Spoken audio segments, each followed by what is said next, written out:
Então, vamos a mais uma atividade, diálogo sobre o cárcere. E hoje a ideia era discutir sistema prisional e populações indígenas, né? Então, a gente sugeriu dois curtas sobre o reformatório Krenak, né, que foi uma prisão durante a ditadura militar. E a ideia é que, a partir desses curtas, a gente convidou o professor Carlos Cirino, né, professor da Universidade Federal de Roraima, antropólogo, né, para fazer esse debate conosco aqui hoje. Também convidamos o promotor Elton, que é do Ministério Público, né, estadual lá de Roraima, para também fazer o debate, mas ele, como o Carlos já disse aqui, para quem estava presente, ele foi convocado para uma reunião, pois também está à frente do eu esqueci o termo. De campanha. Obrigada. Hospital de campanha, lá de Roraima. Eu gostaria de agradecer imensamente, acho que vai ser uma troca maravilhosa. O professor Carlos também faz parte da pesquisa nacional, né, que a Vanessa está na coordenação, que também, sobre os impactos psicossociais do encarceramento na vida de familiares de pessoas presas, né, e sua relação com os egressos. Bom, é isso. Gostaria de agradecer e dizer que eu estou muito feliz de fazer esse debate hoje aqui. Bom debate para a gente. E, o Carlos, como eu tinha te falado, você tem aí 10, 15 minutos para fazer as suas considerações iniciais em relação aos curtas ou ao que a temática evoca, a sua experiência, enfim. Fique à vontade. Tá bom. Então, mais uma vez, boa tarde. Eu queria agradecer o convite. Para mim é muito gratificante estar aqui discutindo essa temática.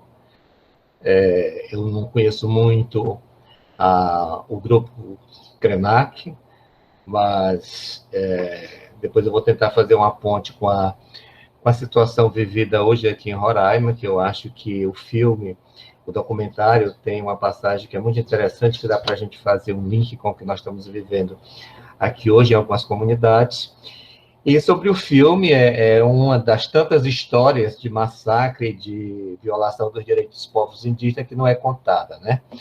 Então, poucos sabem da existência desses massacres, dessas violências, a não ser pessoas realmente que, do ponto de vista acadêmico, se volta para discutir, trabalhar e dedicar sua vida a estudar essa questão de etnologia indígena, né? Então, é mais uma das histórias, né, do nosso país que a grande maioria desconhece. Então, o reformatório Krenak, ele foi pensado ainda na época do SPI, Serviço de Proteção ao Índio, quando já estava no final da sua existência, né, junto com a Polícia Militar de Minas Gerais, mas que ele só é efetivado há poucos anos depois, 3 ou 4 anos depois, quando já da criação da Fundação Nacional do Índio, né? E a finalidade era essa, durante a ditadura militar, né, colocar na prisão indígenas que até então eram considerados, né, grupos que cometiam atos ilícitos, mas do ponto de vista não da cultura indígena, mas do ponto de vista do colonizador, né?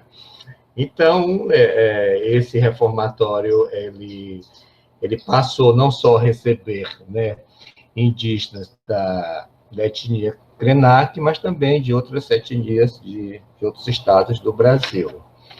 O grupo Krenak também é conhecido como Botocudos. Esse não é o nome que ele se autodenomina, é o nome que foi dado de fora, né? Em função dos adornos que eles usavam, os adornos nos lábios, e a sociedade envolvente passou a denominar os Krenak de Botocudo, mas ele se autodenomina como Krenak, quer dizer, Krenak. Bom, interessante no filme, né, os dois filmes eles se complementam, é a questão que me chama a atenção, é a criação dessa guarda rural indígena. Não sei se vocês vão ter oportunidade de ver o documentário. Eu acho que nos dois documentários isso é colocado, né?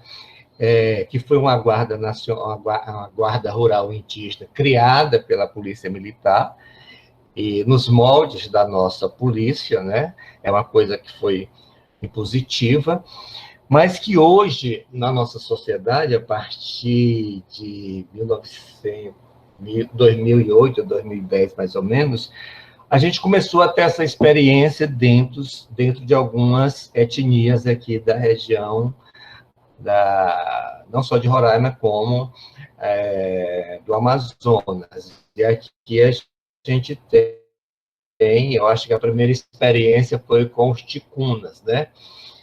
Então, agora a gente tem a criação dessas guardas, dessa polícia indígenas, mas não a partir do Estado, mas a partir das próprias comunidades indígenas.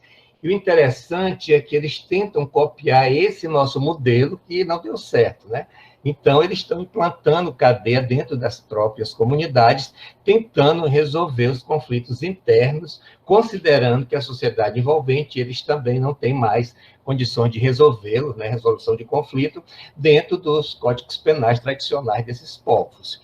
E aqui em Roraima, algumas comunidades de algumas regiões têm também partido para essa direção. E eu participei de várias reuniões, tem muitos grupos aqui de profissionais da área de antropologia que têm tentado trabalhar no sentido de não implantar uma polícia dentro das comunidades indígenas aos moldes da nossa polícia. E a gente tem sempre enfatizado essa necessidade de dar continuidade aos códigos penais tradicionais desses povos, né? E isso tem sido um grande embate aqui, uma grande discussão com relação a essas comunidades. Essa direção que eles tomaram é consequência do aumento de conflitos decorrente desse contato permanente com a sociedade envolvente e a presença de muitos ilícitos até então estranhos a essas culturas, que é a questão de droga, de alcoolismo, prostituição, um crescimento muito grande de ilícito contra a dignidade sexual. Então, isso tem gerado essa tentativa de trazer esse modelo para dentro das aldeias, a partir de uma decisão própria, de uma decisão, de uma autonomia desses índios. E isso gera uma preocupação muito grande para nós antropólogos, porque nós sabemos que isso não deu certo na nossa sociedade, né? Por outro lado, existe um trabalho muito significativo aqui da universidade, de uma comissão que trabalha a questão de direitos e juridicidade, Comissão de Efetivação das Prerrogativas Institucionais em Defesa dos Direitos dos Povos Indígenas, né? Que trabalha numa perspectiva do Poder Judiciário local de Roraima reconhecer o direito penal dos povos tradicionais, dos povos indígenas. Então, já houve muitas decisões aqui em julgamentos que foi respeitado o julgamento que eles realizaram dentro das tradições deles, né? Com aquela perspectiva judicial de que ninguém pode ser condenado duas vezes. Então, a gente tem avançado muito nisso. E as recomendações que a gente sempre tem trabalhado junto a essas aldeias é de tentar resolver esses conflitos internos a partir desse Código Penal tradicional e a nosso judiciário respeitando essas decisões e essas penalidades que são trabalhadas dentro do âmbito das aldeias, né? Mas tem outro viés, que é esse viés que eu acho extremamente mais perigoso, que é copiar esse nosso modelo de cadeia dentro das aldeias, tal e qual a nossa sociedade. É uma cadeia mesmo, fica preso, fica algemado. Eles têm uma farda semelhante a farda da polícia militar, ter um treinamento. Então, isso para a gente é uma coisa muito temerosa nesse momento. E é basicamente isso. Então, eu fiz essa ponte porque, com o reformatório, você tem um modelo que é muito igual com o modelo que eles estão criando hoje, mas eles estão criando a partir de uma decisão de autonomia e não a coisa colocada pelo Estado, como foi naquele contexto histórico que a gente tem aí registrado nos 2 documentários. Basicamente, eu acho que com o documentário a gente poderia abrir uma discussão mais ampla com relação a isso.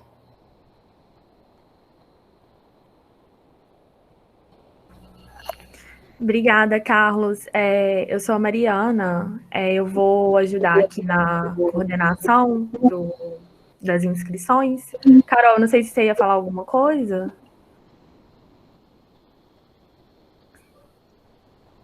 Oi? Não, tô pensando aqui como que eu vou falar ainda. Ah, tá. É porque você abriu o microfone e eu falei logo em cima e eu achei que tinha te interrompido. Só um adentro. Inclusive, nós aqui temos avançado muito nesse diálogo com o judiciário, que é com relação a todo o processo que envolve indígenas, que tem a presença de um antropólogo enquanto um profissional que vai elaborar uma perícia antropológica para ser apostada dentro do processo. E já existe uma orientação do SNJ nesse sentido. É apenas uma orientação, mas alguns operadores do direito têm realmente atendido essa nossa demanda. Então, a presença sempre de um advogado, ou sempre de um antropólogo como assistente, quando tem algum ilícito cometido por indígena e que chega até a nossa sociedade. Então, isso para a gente é um avanço muito grande, muito significativo, esse reconhecimento da atuação do antropólogo dentro dos processos, né, tanto do ponto de vista do direito penal, como do ponto de vista de outras esferas do direito.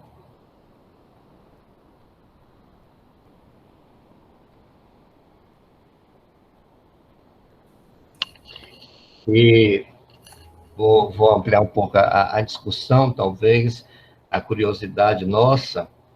E a gente começou esse trabalho mais ou menos em 2011, por conta de uma demanda judicial. E aí se formou uma comissão com profissionais do direito do Ministério Público Estadual e da Advocacia Geral da União e da Universidade, juntando antropólogos. E aí passamos a fazer um trabalho dentro da Penitenciária Agrícola Monte Cristo. E aí nós conseguimos mapear, na época, tinha 35 reeducando indígenas, né?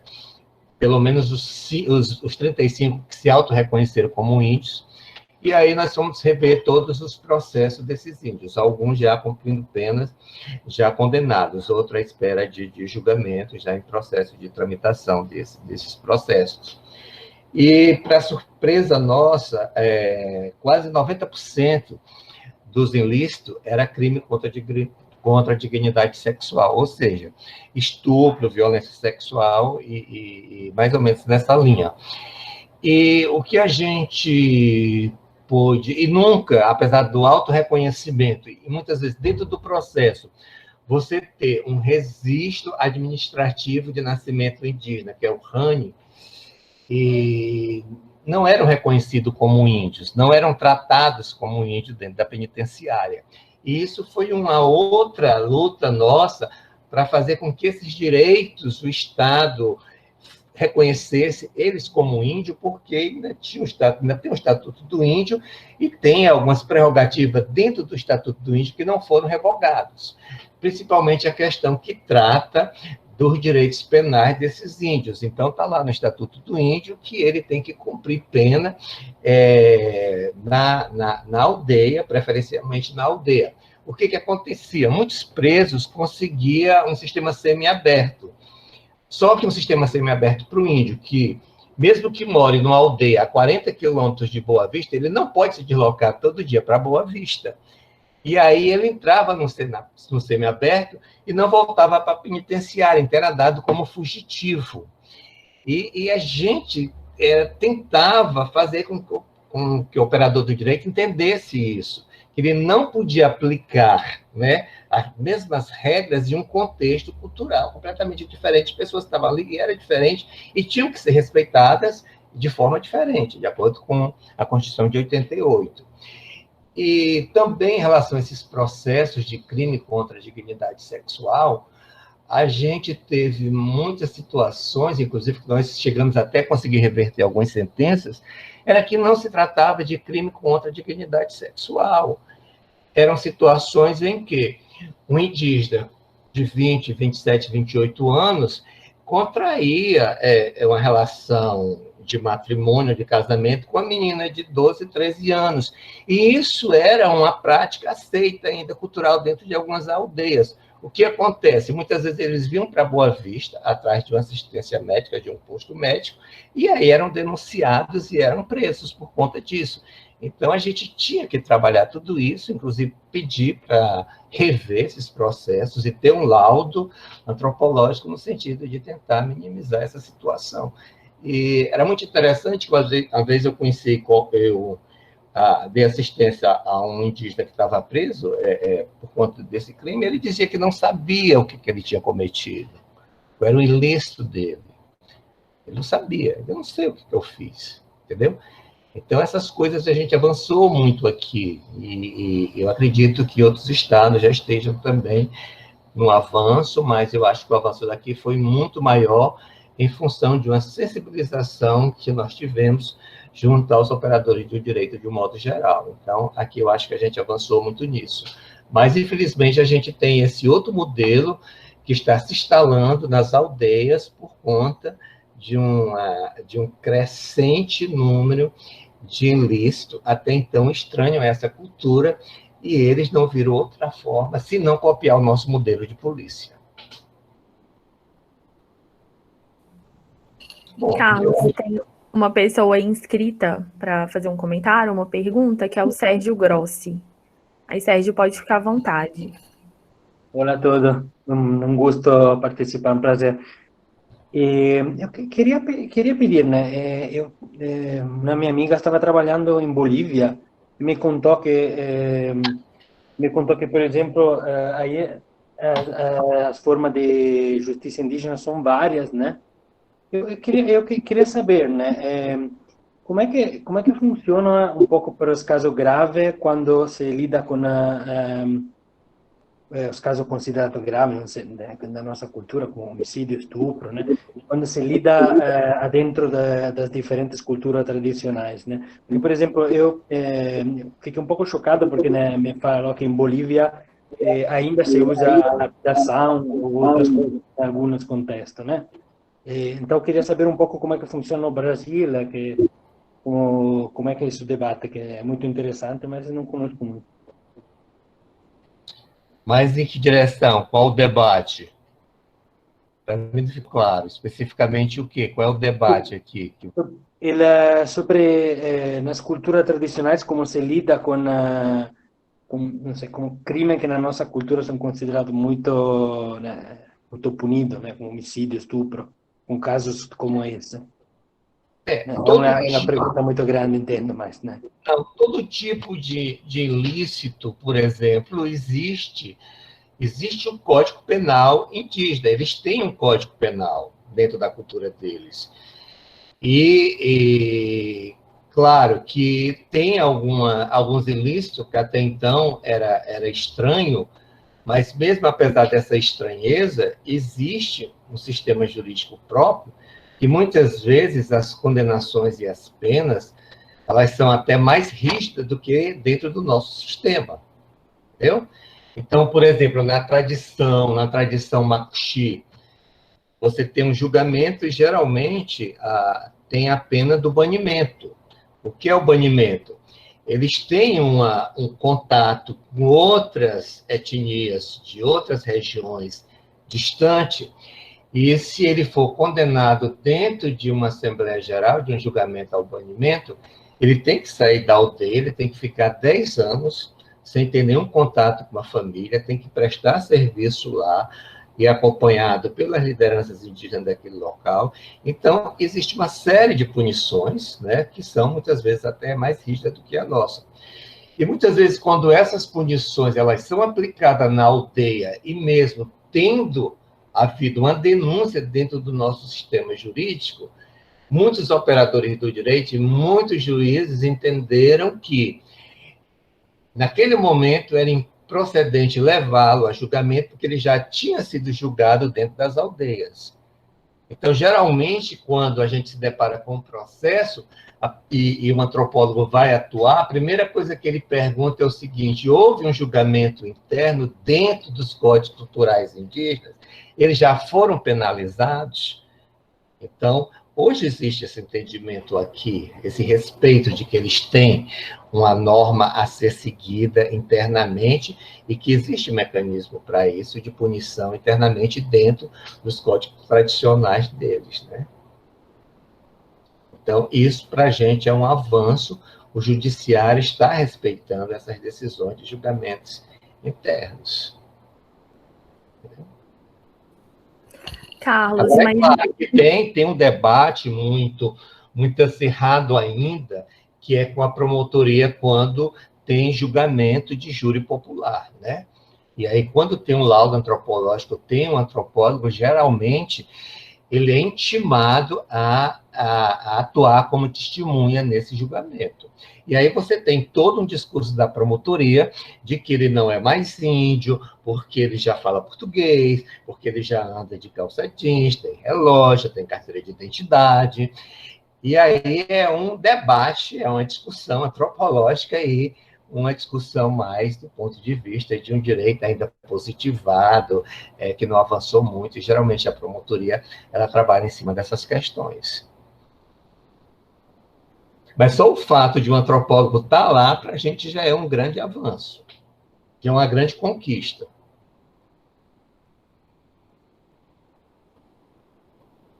Ok? Vou te dar outro exemplo.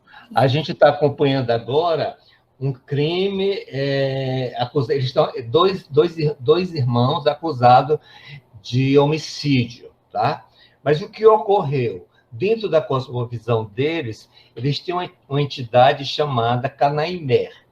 Geralmente é um índio das serras, e quando ele aparece, que ninguém sabe de onde, na cultura deles, esse índio ele começa a provocar infortúnios dentro da comunidade. Pessoas começam a morrer de forma estranha, sem nenhuma causa aparente. Então, se eles localizarem essa pessoa, culturalmente eles têm que matar, certo? E eles fazem isso, certo? Só que, nesse caso, como eles fizeram isso fora da área, eles foram presos. Eles diziam, não, nós matamos um canaimé, porque se a gente não tivesse morto esse canaimé, ele ia matar toda a nossa aldeia, porque ele é um feiticeiro. Agora, tu imagina um operador do direito, um juiz entender isso.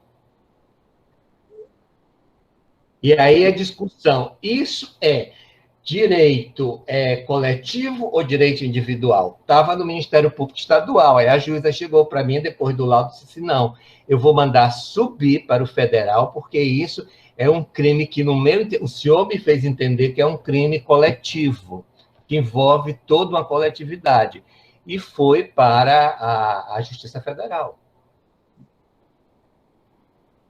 E aí, se fosse para um júri popular, consequentemente, as consequências para eles seriam muito difíceis, porque essa cosmologia não entra na nossa razão, né?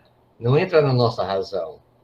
Para eles, o certo, o lícito, era sacrificar esse indivíduo reconhecido coletivamente como canaimé.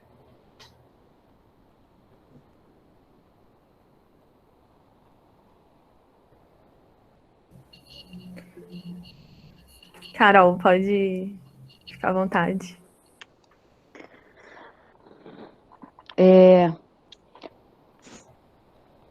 Carlos, então, eu desconhecia completamente qualquer informação, qualquer discussão, né, como já falei para muita gente aqui, em relação às populações indígenas.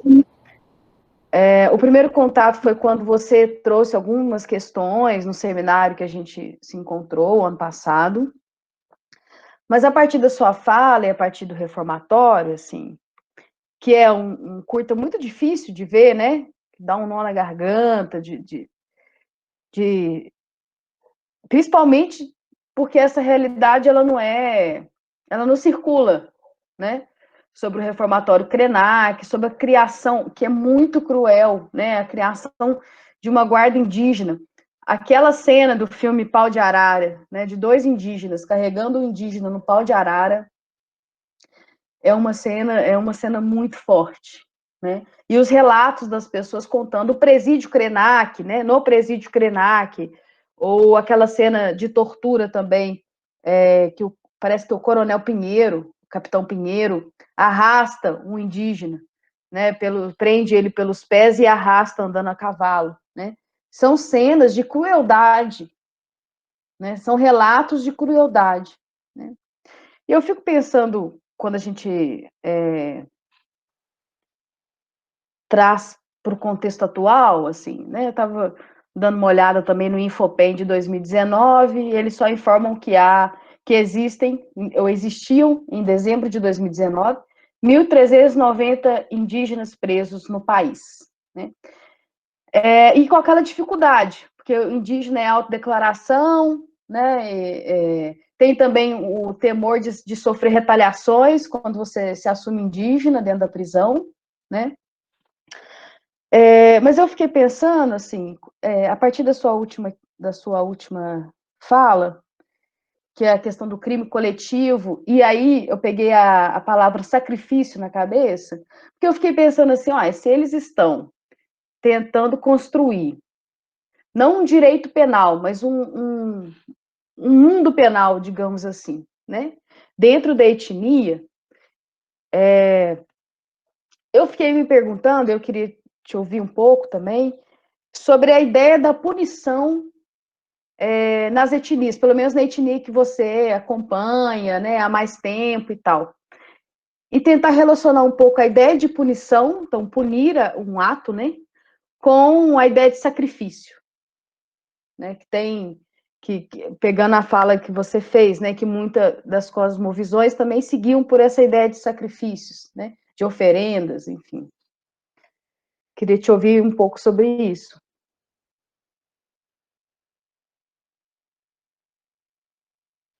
Seu microfone. Carlos, seu microfone está desativado. Sou muito afinado com essas tecnologias, não. Bom, é difícil a gente falar um pouco, porque cada grupo é um grupo. Às vezes você tem, dentro de um mesmo grupo, comunidades que estão mais próximas dos centros, né? Dos centros das grandes cidades, e aí você vê uma diferenciação muito grande de mudanças culturais, de apropriação de elementos da nossa cultura, mais em uma, menos em outra. Algumas ainda conseguem buscar soluções de conflito dentro dos seus códigos tradicionais, outros já acham que o sistema interno de punição, de julgamento, o sistema próprio penal dele já não atende aquelas situações que foi criada perante esse contato, aí já recorre à nossa justiça.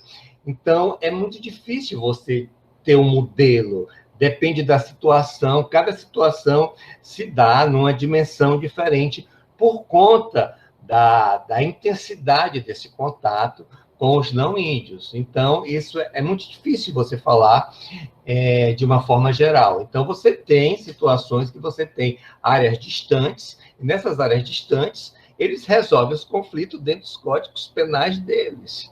Ninguém toma nem conhecimento, eles resolvem isso, né? Dificilmente eles vão à delegacia e fazem um boletim de ocorrência, né?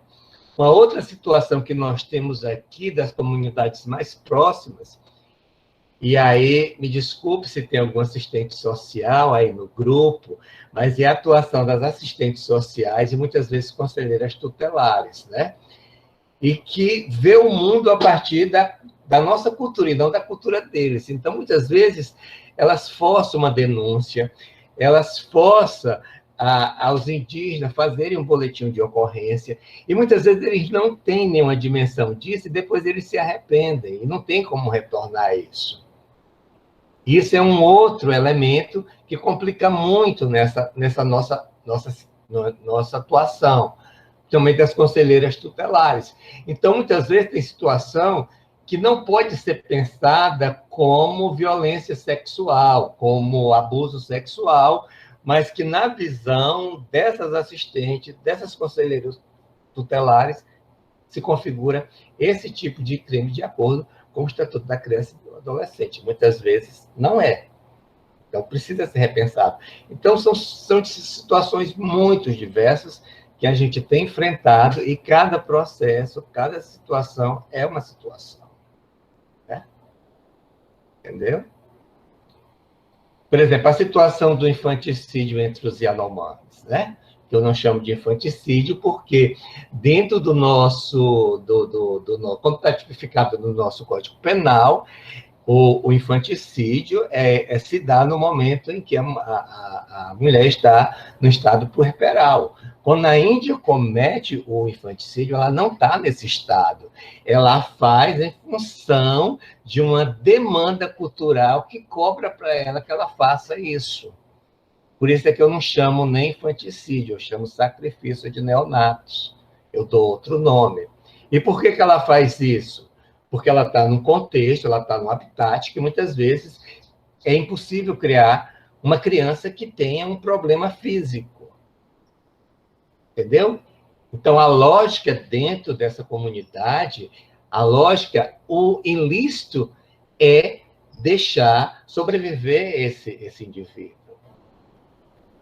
Quer dizer, é difícil a gente entender isso no nosso sistema judicial, nos nossos valores cristãos, valores da vida, direito à vida. É muito difícil você fazer esse entendimento do ponto de vista do nosso direito. Não sei se vocês entenderam isso.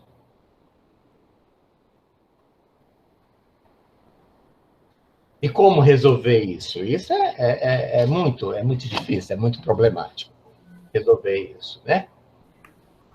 Você tem agora a situação da pandemia dos Uaraus, né? Eles estão num abrigo. Praticamente eles estão todos se contaminando, porque eles não admitem o isolamento social, porque isso é estranho para eles. Eles não querem isso. E, ao mesmo tempo, eles dizem que, através dos xamãs e dos pajé, eles estão assegurados de que não vão se contaminar. Como é que você vai mudar isso dentro de uma cosmovisão, de uma visão de mundo, de uma cultura, de uma hora para outra? E aí os protocolos com relação a isso não se conseguem aplicar dentro desse contexto. Porque se eles já estão num abrigo, isolados, num abrigo pequeno, com 600 pessoas, isso já é algo estranho para eles. Então, você não pode nem falar em isolamento social para eles, porque eles já estão no isolamento pelos órgãos de controle, pelos órgãos de assistência, tanto a nível do governo federal, do Exército, das próprias ONGs. Então, se vocês me pedirem aqui o que fazer, qual a solução, eu não tenho, e eu acho que ninguém tem, com relação ao que historicamente se provocou com relação a esses contatos com esses grupos diferenciados. Carlos, a gente tem 2 inscrições aqui no bate-papo. Primeiro é a Paula e depois a Vanessa. Paula, pode ficar à vontade. Obrigada, Mariana. Boa tarde a todos e a todas. Professor Carlos, eu gostaria de fazer uma pergunta. Quando você fala que não é considerado como infanticídio essa tradição na cultura indígena, qual o aparato legal o indígena dá assistência para isso, ou como é que é feito? Porque, teoricamente, a gente tem o mesmo regime jurídico, né? E aí, como é que isso é feito na prática? Essa é a minha questão.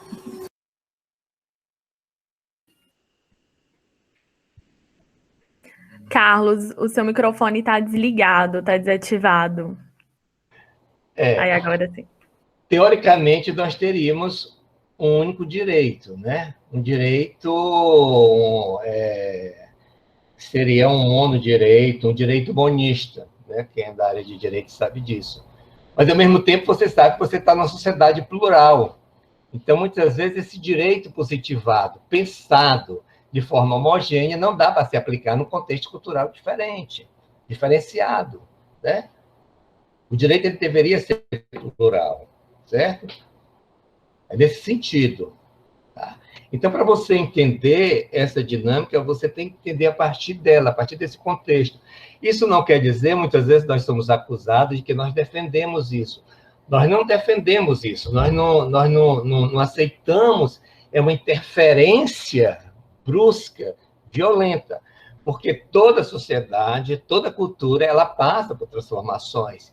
E eles vão passando por transformações a partir desse contato. Então, hoje você tem comunidades indígenas que praticavam isso e que estão deixando aos poucos, porque já tem um contato com a sociedade envolvente, já tem todo um sistema de saúde que dá condições para eles de ter uma assistência a essa criança com algum problema de saúde. Então, isso é uma coisa que está mudando lentamente. Isso não pode ser, como já quiser, tentar criminalizar isso dentro da sociedade, no caso, Yanomami.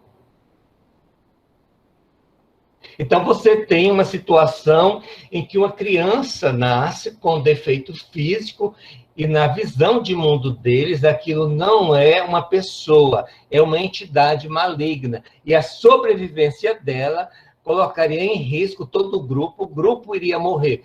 Então, eles ficam em estado de tensão. E aí se justifica, entre aspas, esse tipo de atitude dentro do grupo.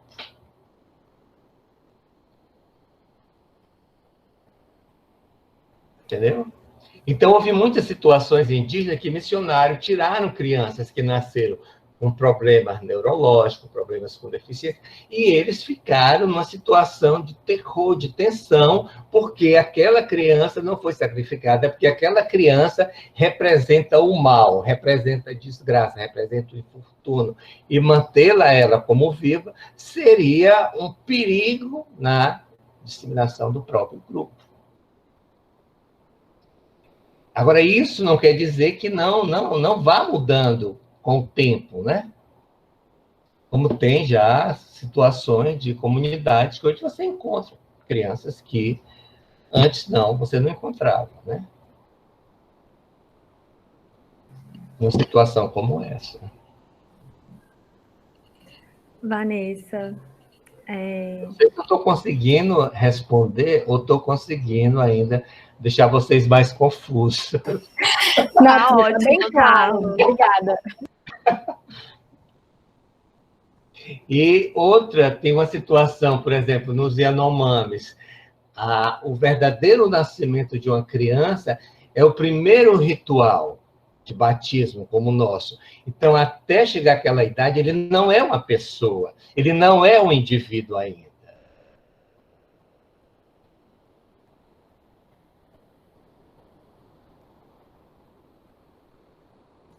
Certo? Agora, como você colocou para um profissional da área do direito, que tem toda uma formação positivada, de norma, de regra, onde ele aplica tudo que está ali, e que ele não vê a sociedade dessa forma plural, é difícil ele atuar nas resoluções de conflitos. Quando envolve grupos diferenciados.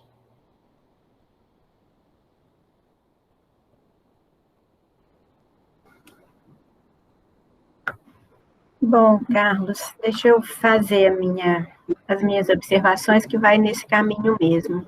Mais uma vez, eu, junto com a Carol, agradeço o seu aceite participar dessa atividade. Para nós é muito bom ter você aqui, é um aprendizado, porque assim como a Carol, eu e acredito que a grande maioria dos participantes, especialmente do laboratório, até te conhecer, não tínhamos a menor noção do que se passava com as populações indígenas no direito penal, vamos dizer assim, né? Na nossa perspectiva abolicionista, eu fico bem assustada quando você fala que eles estão criando um sistema, estão tentando, né, está em plano, vamos dizer assim, em gestação, um sistema próximo do nosso. Isso é aterrorizante mesmo, na verdade. E eu queria que você explicasse um pouco mais. Você falou se você está conseguindo responder as questões. Sim, você está conseguindo responder as questões, e sim, você está deixando a gente mais confusa ainda. Então, eu tenho um monte de dúvidas aqui, vamos por partes, né? Primeira delas, eu queria entender melhor como que é essa criação, esse projeto, não sei se a gente pode chamar assim, de criação de um direito penal parecido com o nosso, né, de códigos parecidos com o nosso. Acho que, né, a memória do reformatório Krenak, ela é geracional, não é? Essa história vem sendo passada, vem sendo contada, então eu me atrevo a pensar que é bem inspirado, né, nessa polícia rural indígena, o que está sendo gestado hoje. Queria saber como que convivem as duas modalidades, vamos dizer assim, né, os códigos tradicionais e esse novo modelo em gestação.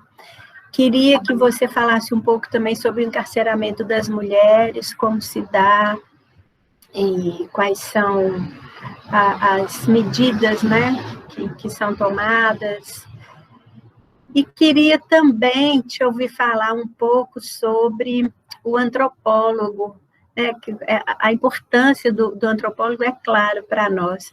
Então, eu queria te ouvir um pouco mais sobre isso, sobre sua história mesmo, seu envolvimento nessas lutas de preservação, né, da cultura, de preservação de direitos baseado na cultura, nos códigos tradicionais. E queria também, se possível, que você falasse um pouco dos seus dilemas éticos. Como é que fica isso para você em termos de visão de mundo e os dilemas éticos mesmo, que você já deve ter passado por vários aí na sua trajetória. É isso, por enquanto.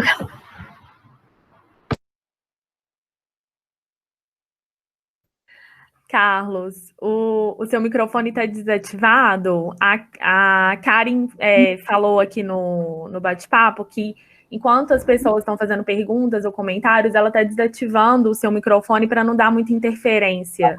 Tá bom? Tá bom. Bom, a minha trajetória foi o seguinte: eu sou cearense, fiz toda a minha graduação no Ceará. Eu fiz licenciatura em Ciências Sociais e bacharelado em Ciências Contábeis. Depois eu fiz um concurso pelo antigo DASP e fui trabalhar na Federal de Pernambuco. Mas eu sempre tive um sonho que era vir para a Amazônia. Eu sempre, desde criança, isso estava na minha cabeça, e ser antropólogo. E quando eu estava há 3 anos na UFPE, eu recebi um convite para vir para a universidade como professor visitante, que ela estava sendo criada, isso em 1990. E aí eu resolvi deixar tudo em Recife e me mudei para cá com uma mala e uma caixa de livro. E aqui começou a minha trajetória. E assim que eu cheguei aqui, eu fui imediatamente conhecer algumas áreas indígenas através de umas lideranças e também através da igreja católica aqui, que era muito atuante. E em 95 eu fui para a PUC. Na PUC eu fiz meu doutorado em antropologia e retornei, mas sempre trabalhando com a questão de etnia indígena, trabalhando com a etnologia indígena. E minha tese de doutorado foi sobre a evangelização dos Wapixana na região da Serra da Lua. É um trabalho bem crítico com relação à atuação da igreja no processo de evangelização, né, no século passado. Isso causou mal-estar na igreja local. Por um determinado tempo eu fiquei com uma pessoa não grata perante a igreja, mas é a história da igreja. Mas depois essas relações elas foram retomadas, né? E logo quando eu terminei meu doutorado, eu fui imediatamente chamado para trabalhar com perícia antropológica. E naquela ocasião era muita questão dos direitos coletivos com relação ao reconhecimento de territórios indígenas. Então, era a questão da Raposa Serra do Sol, era a questão da criação do município de Pacaraima dentro da terra indígena São Marcos. Eu fiz a perícia, o laudo, que pedia a retirada do município dentro da terra indígena. E essa atuação, se você for pensar naquele contexto, que era uma sociedade de fazendeiros, latifundiários, políticos, uma sociedade toda anti-indigenista, e uma universidade também, porque nossos alunos eram todos, né, quase todos anti-indigenistas, então foi um período muito difícil para mim atuar aqui. E depois da Raposa, eu cheguei a fazer vários laudos de desintrusão de fazendeiros. E também fiz outros laudos também na Raposa, antes mesmo do processo de homologação da Raposa Serra do Sol. E isso me custou até ameaças de morte. Teve um momento que eu tive que sair de Boa Vista. Então, foi um período assim, muito tenso da minha atuação aqui dentro como antropólogo. E depois eu comecei a ter essa relação mais próxima com o judiciário. Depois que essas questões mais de caráter coletivo, de reconhecimento de território, hoje praticamente todas as terras indígenas no estado de Roraima, que representa 46,68% do território do estado. Então, metade desse território é terra indígena, metade desse estado é terra indígena. Nós temos aqui nove etnias. Aí, depois desse período, já há cerca de uns 15 anos, aí começaram a surgir esses processos envolvendo direitos individuais. A partir do contato mais extenso, então, começou a haver muitos casos de índios que eram condenados, eram presos, e aí foi quando houve algumas demandas no sentido de atuação do antropólogo, e eu passei a atuar também nessa área de direitos individuais. E agora, mais recentemente, há cerca de 10 anos atrás, eu também fui intimado pelo Ministério Público Federal para atuar como perito na questão da BR-174, que corta a terra indígena Waimirim-Atuari, porque tem uma ação no estado de Roraima para retirar uma cancela que os índios fecham à noite às 6 horas e só abrem de manhã, e só pode passar alguns tipos de veículos, e isso gerou uma ação do Estado. O Estado nunca se conformou dessa cancela, os índios terem o autodomínio dessa parte da BR-174. Isso gerou uma ação, e essa ação não foi julgada aqui, subiu para o STF, mas o STF julgou que também era incompetente para julgar, apesar de essa ação envolver 2 estados, porque a BR-174 e a terra dos Waimirim-Atuari, ela fica entre o estado do Amazonas e o estado de Roraima. Mas a ação voltou, está para ser julgada, mas os Waimirim também sofrem muita pressão aqui por conta disso. E a história dos Waimirim também é uma história muito, muito violenta, né? Durante o período da ditadura militar, do período desenvolvimentista voltado para a Amazônia, a abertura da BR-174, eles quase todos foram exterminados. Inclusive, eles têm uma ação requerendo que o Estado brasileiro e o Exército reconheçam que cometeram genocídio contra esse povo. Inclusive, eu fui o autor dos quesitos que estão dentro do processo. Então, eu sou um antropólogo que incomoda. É uma antropologia muito aplicada, de ação, e eu estou nessa luta há 30 anos.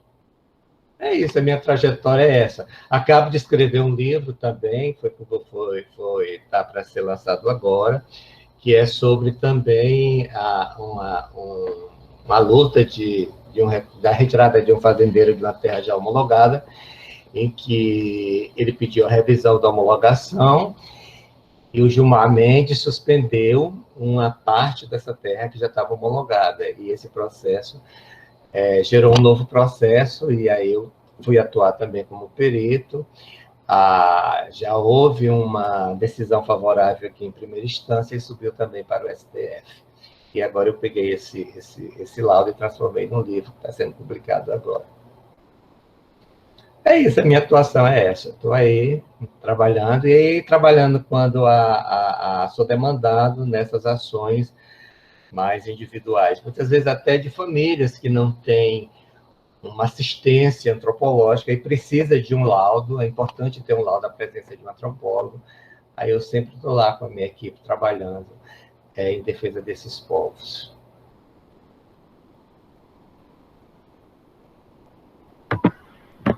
É uma luta, né? É uma militância mesmo importante, necessária. Acho que nosso papel um pouco é esse também, né? Nós que trabalhamos com esses temas mais difíceis, a gente tem que ter essa militância, né, simultaneamente.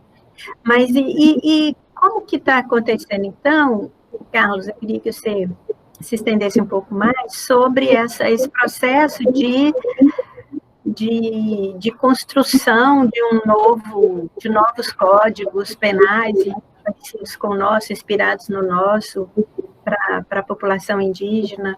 Como já está acontecendo, está em estudo, eu não entendi muito bem em que fase do processo ocorre. Já está, deixa eu ver se está ligado. Essa experiência, ela, em outras regiões, e eu acho que aqui no estado de Roraima, foi consequência dessa experiência dos ticunas, né?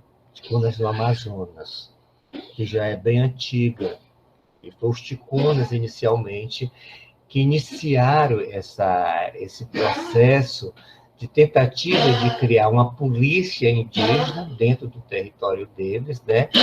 Seguindo o nosso modelo, né? E aí outras áreas, outras comunidades daqui, eu acho, do Amazonas, começaram a copiar. Infelizmente, aqui em Roraima, algumas aldeias, algumas etnias começaram a adotar esse modelo e abandonar o modelo tradicional, né? Então, e aí nós tentamos, junto com a comissão do Instituto Princípio Grande, alguns professores, trabalhar junto com eles no sentido de tentar mostrar para eles, de uma forma mais sutil, de uma forma no sentido de sensibilizá-los, que esse modelo não deu certo, né?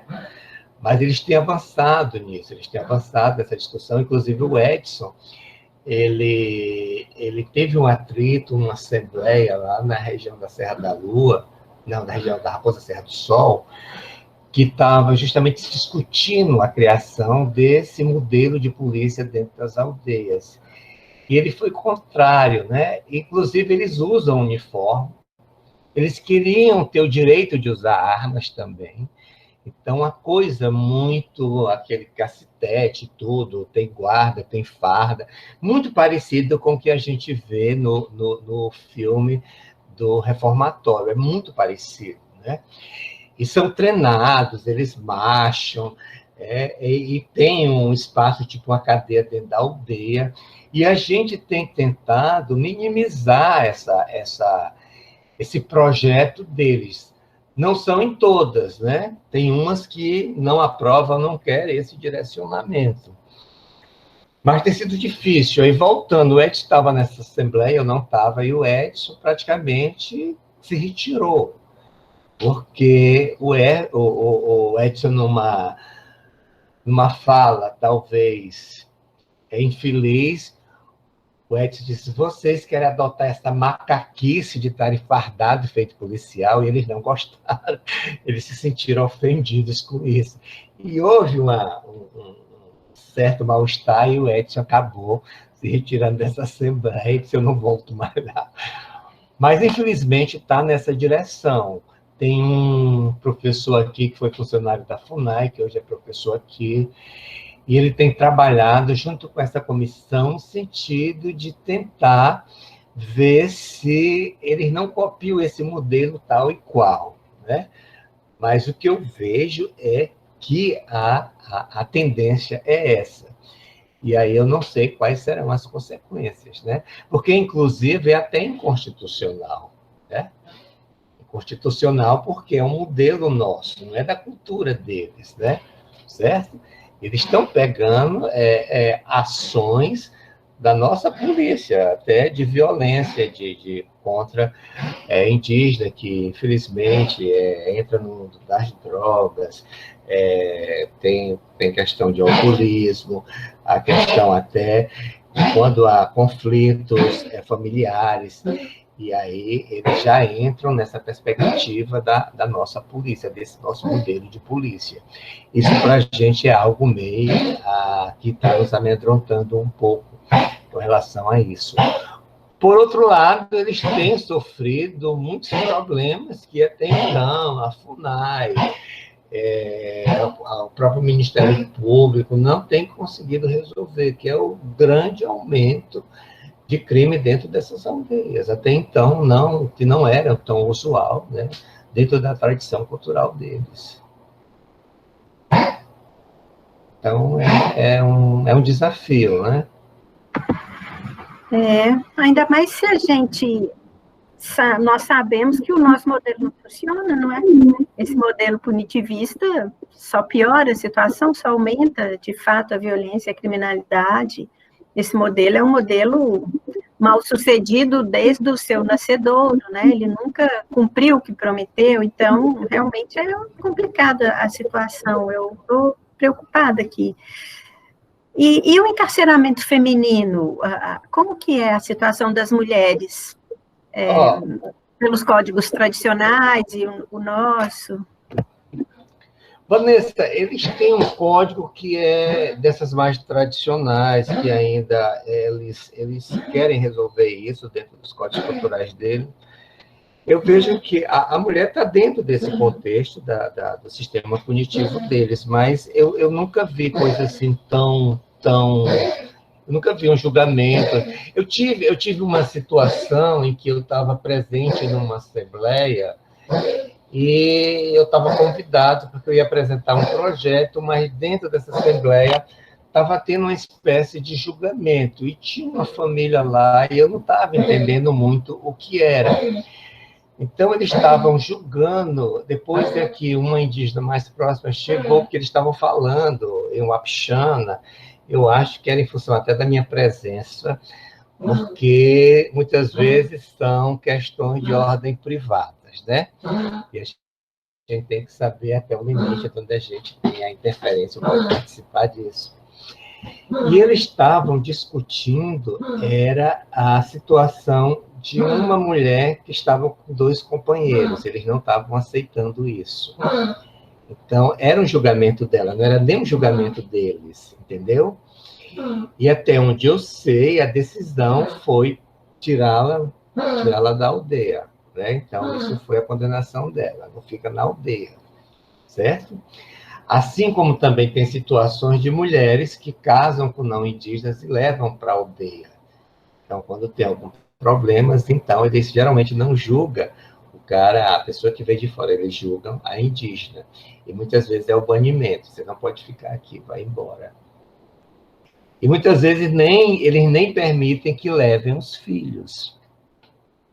Os filhos geralmente ficam com a tia ou com as avós. Isso é uma decisão coletiva. Então, aí não entra o nosso direito dizendo que os pais é que têm os direitos, entendeu? O direito sobre aquela criança é coletivo. São 2 situações, mas até onde eu sei, o número de mulheres cumprindo pena é muito, muito pequeno. Eu nunca fui à penitenciária feminina, eu só trabalhei mais porque o índice maior é em relação a homens, a indígenas, sexo masculino, estão cumprindo pena. Não sei se eu consegui te responder. Sim, obrigada. Foi muito esclarecedor. Teve uma situação muito interessante que foi de um adolescente e foi uma denúncia de estupro coletivo. E esse menor estava, né? E aí eles fizeram um boletim de ocorrência na cidade mais próxima. E essa criança, esse menino de 10 anos, foi levado aqui para o CSE, né? E aí, quando nós chegamos, eu acho que estava eu e o Edson, quando nós chegamos na aldeia, eles estavam justamente decidindo o que iam fazer com essa criança, né? E estava a mãe e o pai. E eles estavam decidindo qual seria a punição dessa criança, desse adolescente. Mas ele já estava aqui, ele já estava no centro de recuperação de jovens aqui, né? E eles decidiram que essa criança iria para a região da Raposa Serra do Sol, numa comunidade que só tem acesso de aeronave. E ficaria por lá 2 anos. E a mãe e o pai disseram que não, que eles queriam ficar com o filho. E eles disseram coletivamente que não, quem decidia o destino do menino era eles, não os pais. E aí a gente foi ao juiz, né? E aí foi uma audiência, aí foi o Tuxaua, foi a mãe e o pai. Eles colocaram em ata essa decisão e o juiz acatou a decisão da Assembleia coletivamente. Mandou imediatamente tirar a criança lá do CCS e ordenou que a FUNAI levasse de avião essa criança para passar 2 anos isolado da família e de toda a comunidade. E lá prestando serviço sob a supervisão de Tuxaua de lá. Então, você vê que aí os direitos deles estão sendo reconhecidas as decisões e aí extrapola o nosso direito, né, de que a preferência aí seria dos pais, né? O próprio Estatuto da Criança e do Adolescente.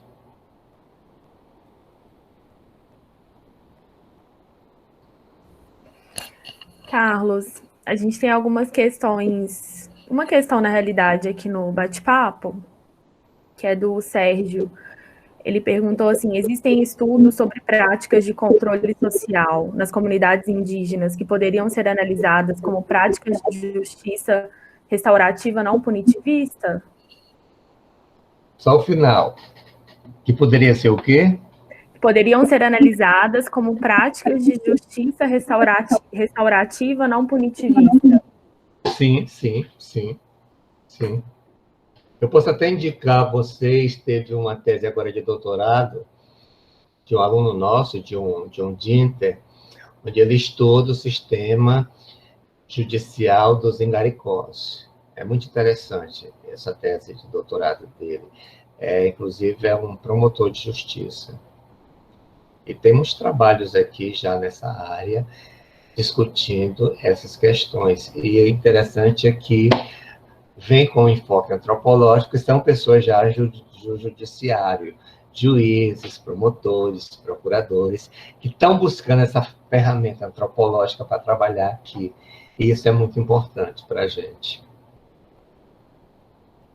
Já a Defensoria Pública, não, é mais difícil a gente trabalhar com a Defensoria Pública.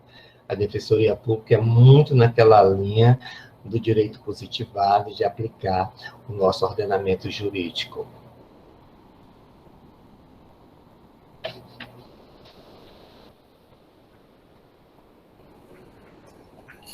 Pessoal, mas alguém gostaria de fazer alguma pergunta, algum comentário?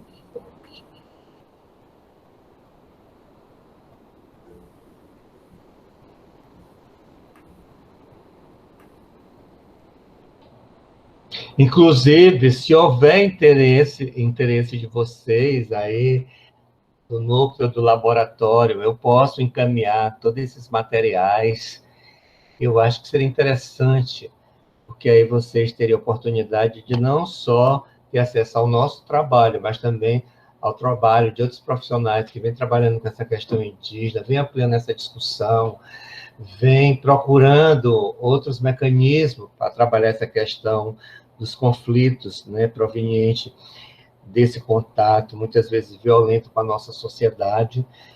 E eu acho que seria interessante para ter uma dimensão de que, porque muitas vezes vocês que estão lá, parece que o Brasil é só aquilo, mas existe outro Brasil completamente diferente, existem outras questões completamente diferentes, e é bom essa troca. Eu me sinto bem por conta disso, de estar dando a oportunidade de passar isso para vocês, o que está sendo feito aqui.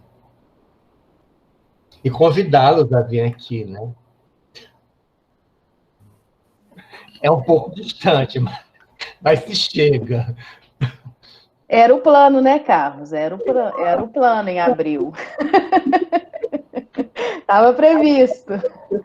E outra coisa também que a gente tem procurado trabalhar é a questão do preconceito de alguns operadores do direito e alguns juízes quando a ação é contra um indígena.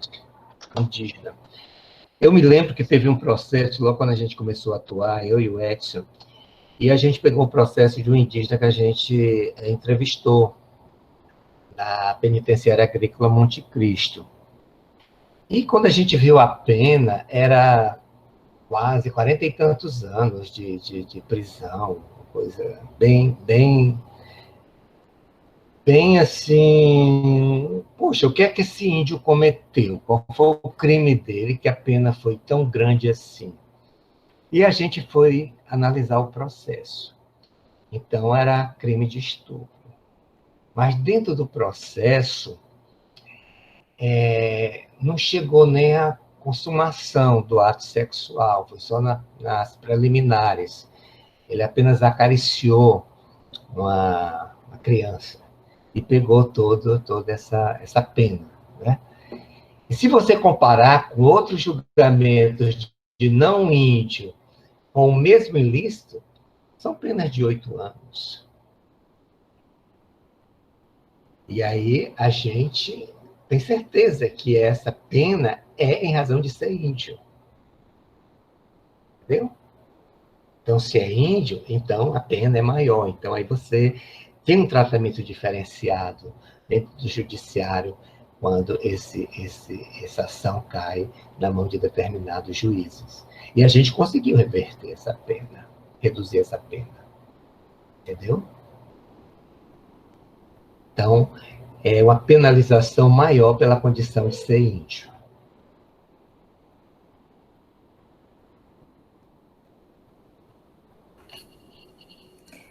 A Giovana se inscreveu para fazer uma pergunta. Giovana, pode ficar à vontade. Oi, Carlos. Boa noite, gente. É uma pergunta um pouco na direção do que você já estava falando.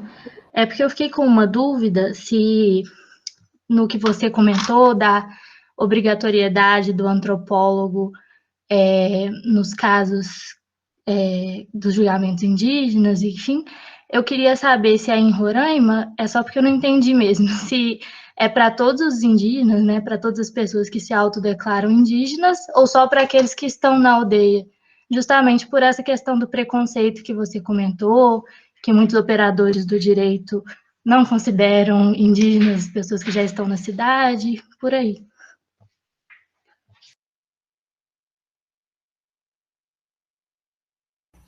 Carlos, o microfone está desativado.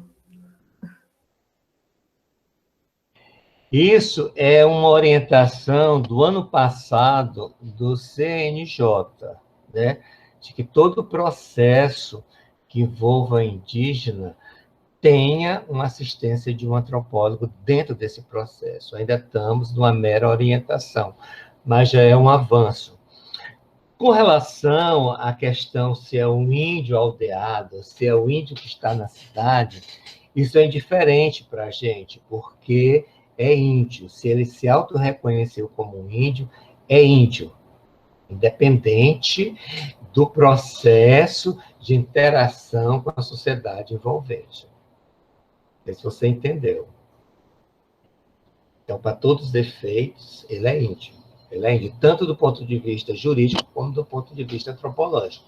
Só que o nosso sistema jurídico ainda defende o que está no Estatuto do Índio, que, com a Constituição de 88, a gente entende que já foi revogado, que era aquela visão de que o índio estava em processo de integração, certo? Então, você vê muito isso dentro de processo. O operador do direito dizendo, não, ele não é mais índio porque ele já está integrado. Então, se ele está integrado, ele não pode requerer esse direito de indígena e, muitas vezes, até de uma perícia antropológica dentro do processo, porque ele é um índio integrado.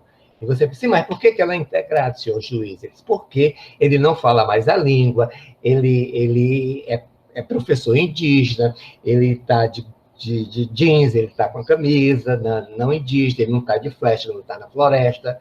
Então, ainda existem essas concepções dentro desses processos. Mesmo que ele se auto-reconheça, mesmo que ele tenha um registro emitido pela FUNAI dizendo que ele é índio.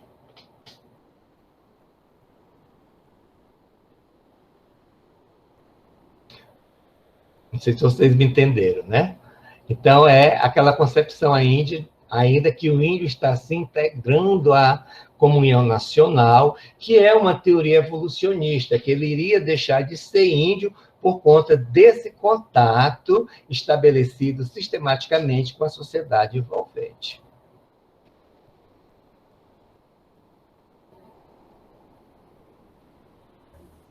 E isso é um outro aspecto que a gente tem que desconstruir. Que o índio não é aquela figura folclórica que se criou, né? E não pode ser. Dentro dessa contemporaneidade, você não pode entender o índio dessa forma.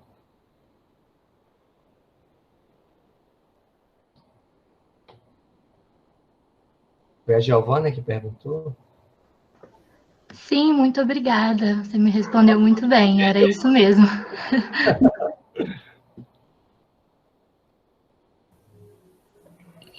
Carlos, tem uma pergunta aqui no bate-papo, que é da Kiara. Ela perguntou qual a posição das tribos indígenas em relação ao índio ser LGBT.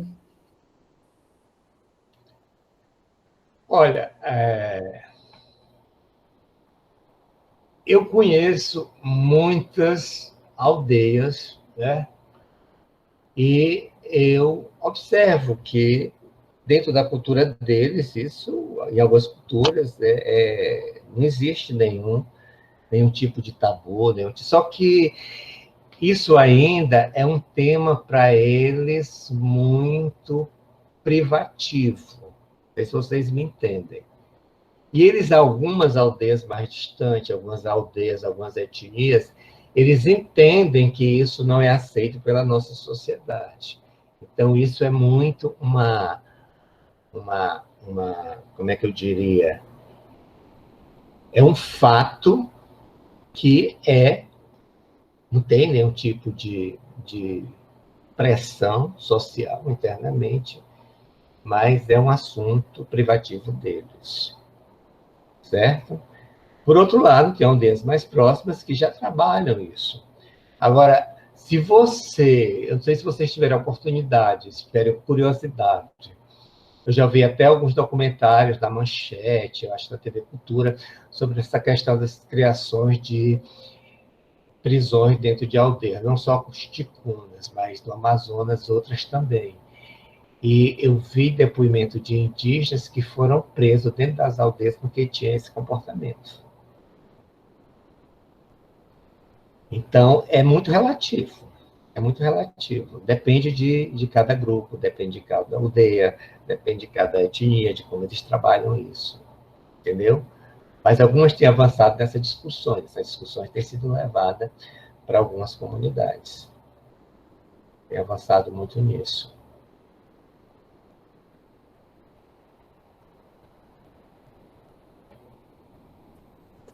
Obrigada, Carlos. Tem uma situação também que para a gente tem gerado muito conflitos e talvez percepções de mundos que até então não era próprio da cultura deles, que hoje nós temos um processo de evangelização muito grande das igrejas evangélicas dentro dessas áreas. Entendeu? Então, você hoje encontra uma comunidade de 800 pessoas e você encontra 4 igrejas evangélicas. E isso gera muito conflitos, entendeu?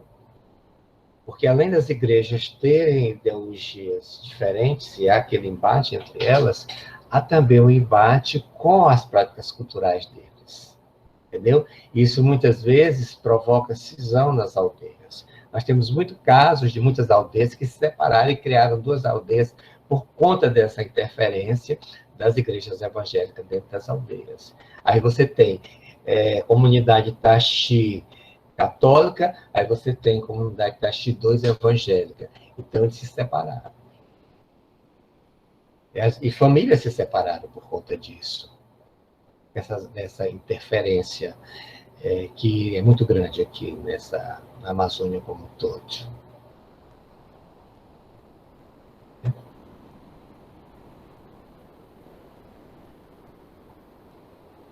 E é claro que toda essa visão de mundo dessas igrejas vai promover impactos desses grupos, dessas sociedades, né? Depende da ideologia de cada uma delas. E aí você vai sentir transformações e, ao mesmo tempo, conflitos internos, por conta disso, por conta dessa interferência muito grande.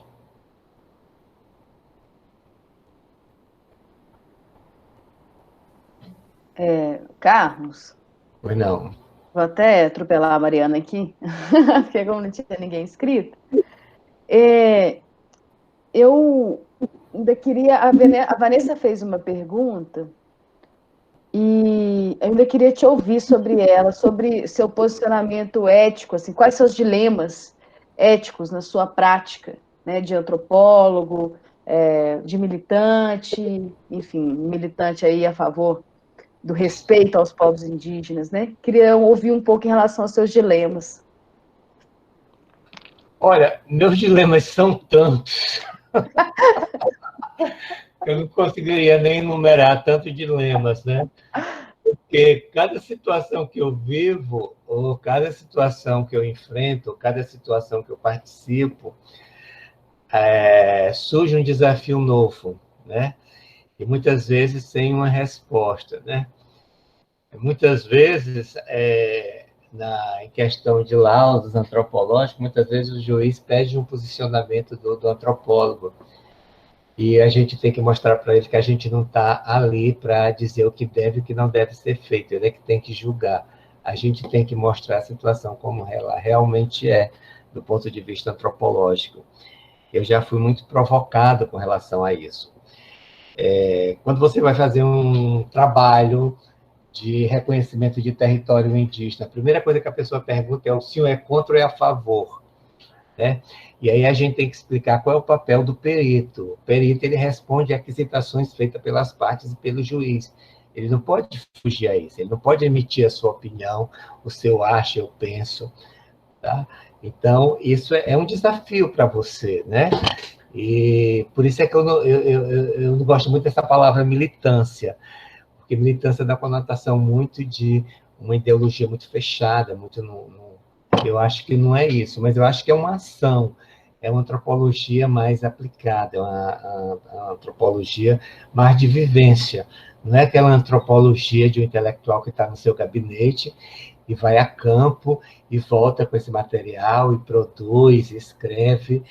E eu acho que eu tive uma boa aceitação dentro dessas áreas que eu trabalhei, porque toda área que eu trabalhei, eu assumi um compromisso.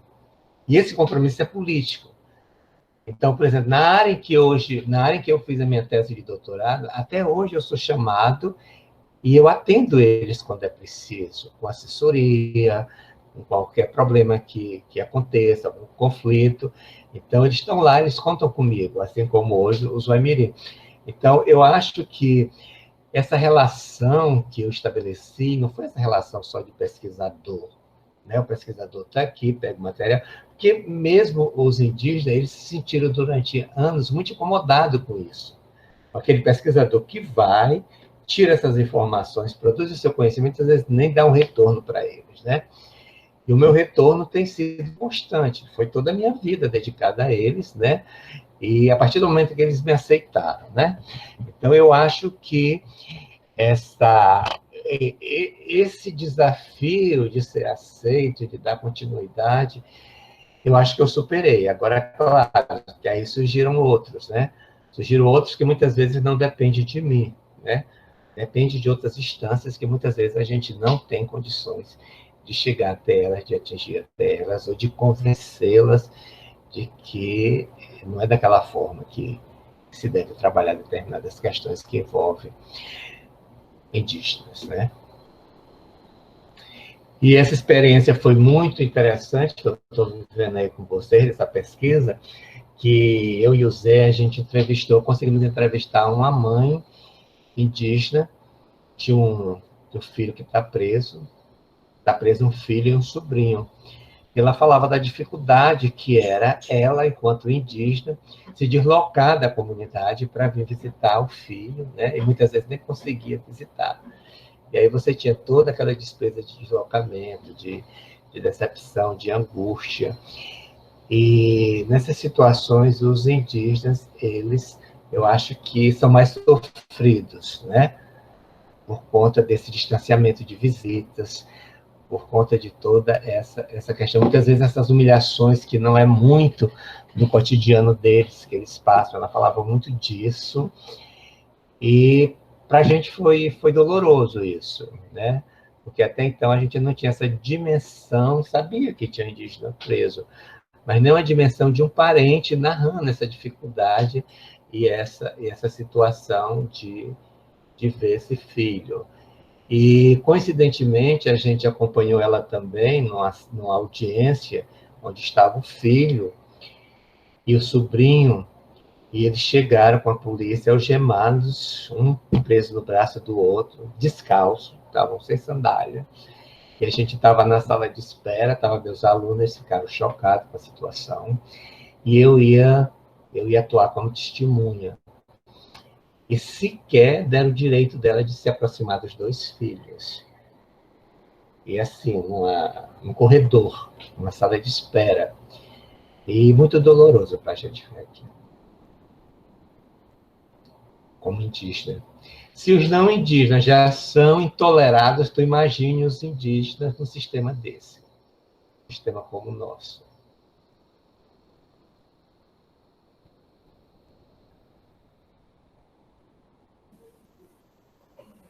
Sim, muito, muito complicado e triste mesmo, né, Carlos?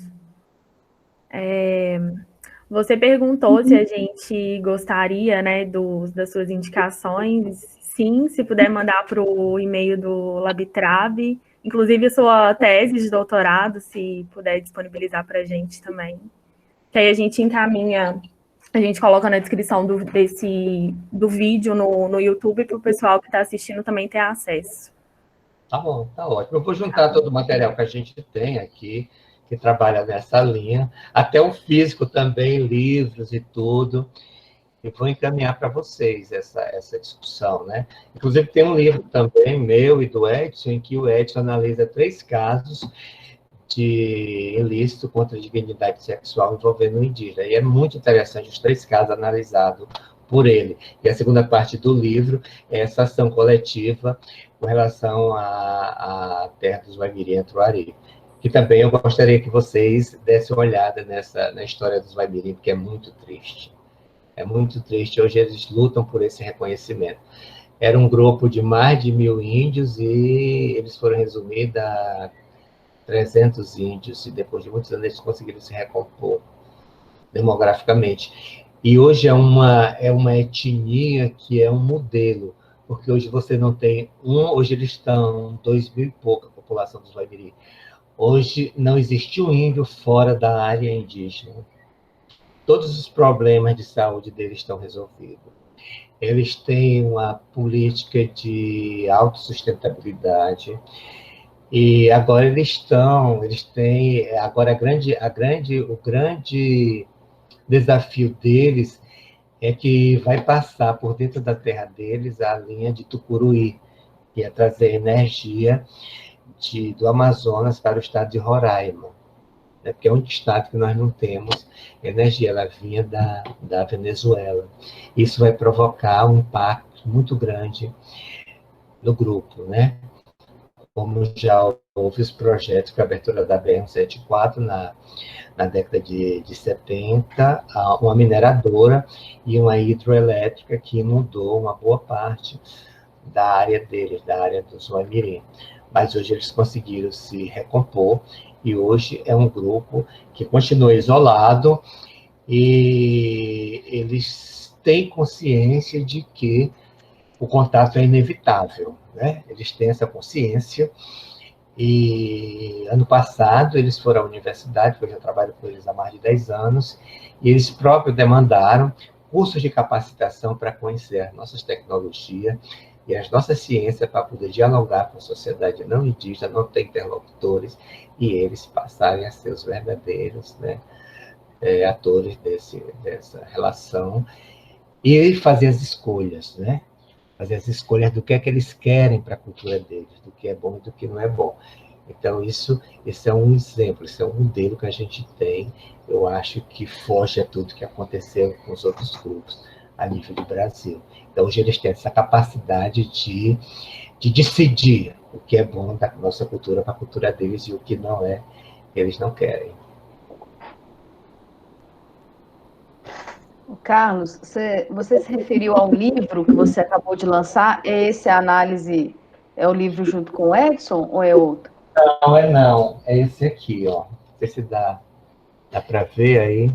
Não. Tem que Dá posicionar na altura dos seus olhos. Eu?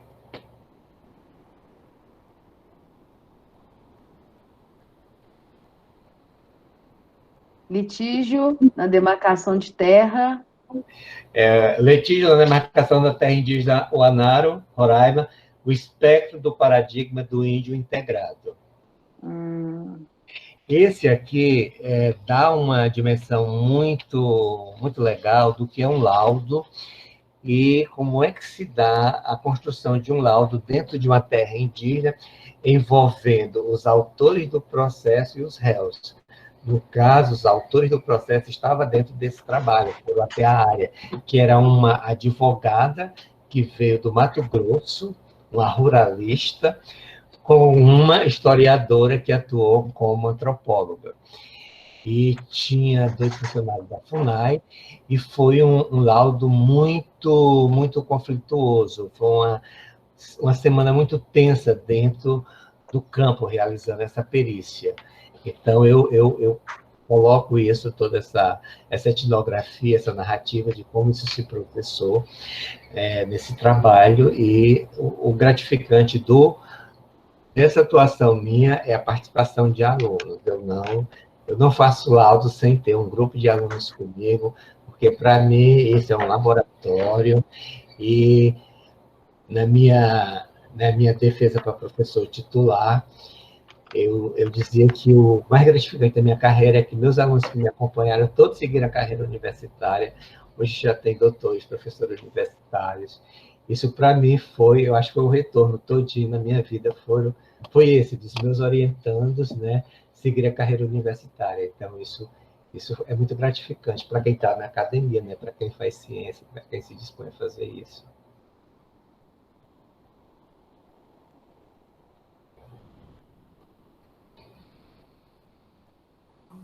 Bom, alguém mais quer perguntar alguma coisa?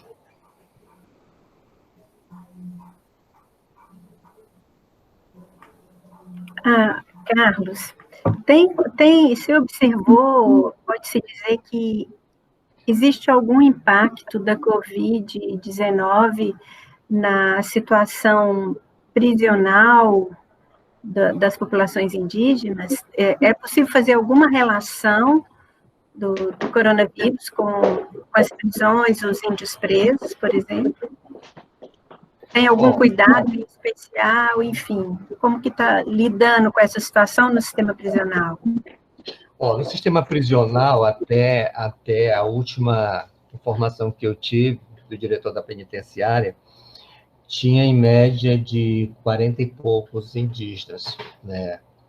Esses indígenas, alguns anos atrás, essa comissão criada junto comigo, com o Edson e com outro procurador federal, a gente conseguiu trazê-los para uma área mais segura, né? Por conta daquela fase, daquelas rebeliões que teve em Roraima, que foram muito violentas, não sei se vocês acompanharam. Então, a gente conseguiu isolá-los dentro de uma ala que é mais próxima da administração da penitenciária, inclusive muitos trabalham na parte administrativa, na parte mais da cozinha de refeição, e a gente conseguiu colocá-los lá no sentido de evitá-los deles serem vítimas dessas rebeliões. Isso foi muito bom. E os indígenas, dentro da penitenciária, eles não dão nenhum trabalho. Isso é uma coisa muito interessante. Eles não fogem, não tem conflito com eles. É uma coisa que é muito interessante dentro dos processos, se você levar um índio para uma delegacia e se ele tiver cometido um ilícito e o delegado, na hora do depoimento, perguntar, você fez isso? Mesmo que o advogado diga, você disse que não fez, ele diz, eu fiz. Então, ele sempre é réu confesso. Ele é sempre réu confesso. Eles, nesse sentido, eles são muito diferentes. Então, eu não sei a quantidade de indígenas que pode hoje ter se contaminado. Eu estava esperando o Edson, que o Edson está nessa linha de frente, né? E ele ia me dar todas essas informações. Mas eu sei que, parece-me que no último boletim já tinha em média de 40 presos contaminados com coronavírus. Mas a gente percebe que parece que esses dados eles não estão sendo divulgados.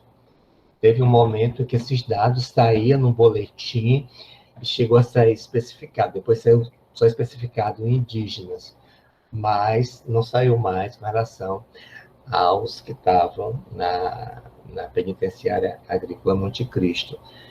E também saiu um dado de contaminação de 30 e poucos agentes penitenciários que se contaminaram com coronavírus. Então, eu estou vendo se eu consigo atualizar esses dados, né? Ainda essa semana, esperar o Edson parar um pouco para a gente se sentar e atualizar esses dados. Agora, conversei com a mãe recentemente, ela me falou que eu tive com ela na Seju, quando ela foi entregar o kit, desde março, eu acho que foi começo de março. E a informação que eles têm é que nem esses kits chegaram até os presos. Os kits não chegaram, né? E que desde março, as mães, os parentes, elas têm um grupo, ela me disse que desde março que elas não têm nenhuma notícia deles. Elas sequer sabem se eles se contaminaram ou não. E aí elas fizeram um movimento, e aí mandaram que elas escrevessem umas cartas, elas escreveram, mas elas ficaram sabendo, por presos que saíram da penitenciária, que eles também não receberam essas cartas. E interessante, quando eu tive nesse dia que elas estavam entregando o kit, e eu fui para ver como é que era a entrega desse kit, né?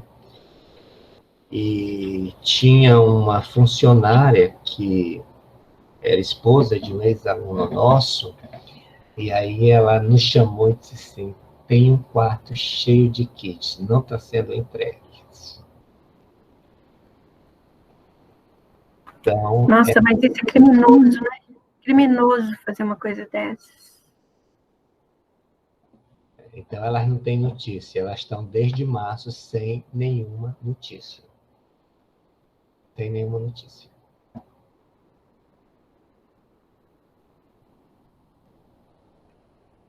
E a gente acredita que a situação é muito complicada, porque todo o Estado está nessa situação. Os abrigos estão lotados de indígenas contaminados, e os abrigos de venezuelano. Né?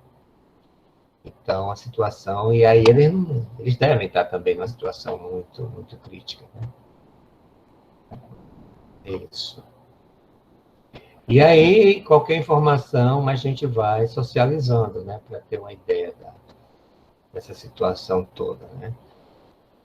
Eu estou mais acompanhando, porque eu tenho mais um diálogo maior com as populações indígenas, com as organizações indígenas, com relação aos óbitos de indígenas, que também já é muito, muito significativo. Inclusive, nós estamos perdendo muitas lideranças tradicionais do movimento indígena de 30 anos atrás, que estão se contaminando. Já existe indicativo de quase aldeias todas contaminadas com coronavírus. E está muito, muito difícil.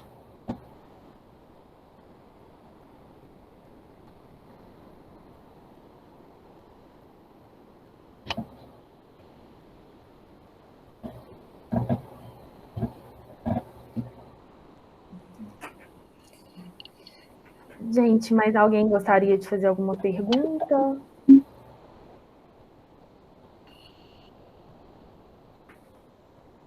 E eu vou conversar com esse grupo de professores que está participando mais direto dessas conversas, dessas aldeias onde eles estão, esse planejamento de criação desta polícia indígena interna, e para ver como é que está o andamento dessas discussões. Eu fui algumas vezes, mas para falar de direito penal, direito indígena, no sentido de provocar essa sensibilização que aquele não era o melhor caminho. Mas por conta das minhas outras atividades, eu não fiz mais parte do grupo que estava trabalhando nisso dentro da universidade. Mas eu vou conversar com eles e ver o que é que eles têm, se eles têm alguma coisa já materializada em nível de algum relatório, alguma coisa, e mapear onde é que eles estão fazendo isso, quais são as que avançaram mais nessa proposta. Mas eu sei que algumas já implantaram.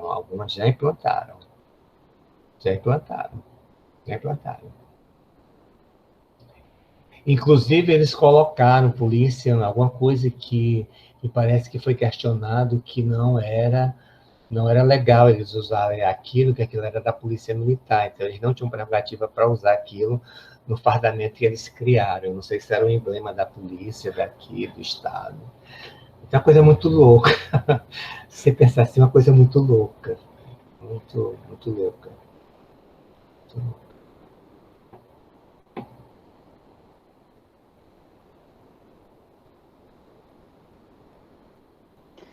O Carlos, e eu fiquei pensando aqui que, assim, digamos que essa contaminação, né, pela punição, pelo direito penal, pelo aparelho penal, né, é uma espécie de contaminação, porque assim como outros processos também, nossos, né, do homem branco, né, contaminam. Enfim, eu fiquei, não sei, eu tenho que absorver tudo ainda, anotei muita coisa aqui hoje, e fiquei lembrando muito daquela obra do Davi Copenaua, A Queda do Céu, quando você falou da cosmovisão, porque é isso, a gente tem que compreender, né? Acho que a sua resposta era isso, gente, não tem como a gente fazer a leitura do homem branco para analisar indígena, né? Situação indígena, isso vale para todos os processos psicossociais, sociais, enfim, né? E isso é uma forma de respeito pelo outro, pelo sujeito, né? Mas eu fiquei muito com essa ideia da cosmovisão. Então, e aí, como que a gente pode fazer uma discussão do abolicionismo penal a partir da cosmovisão indígena, sabe? Como é que a gente consegue abarcar essa ideia de que não tem que existir punição, a punição pela punição, enfim, como se faz aqui, como a gente costuma fazer, né? E compreender mais, eu queria compreender, porque aí eu acho que faz parte dos rituais, da simbologia, a ideia de sacrifício, né? Não que um seja oposto ao outro, mas eu acho que são palavras, ou são fluxos, processos, que nos ajudam a compreender mais, assim, a sociedade. Os grupos étnicos, indígenas, enfim.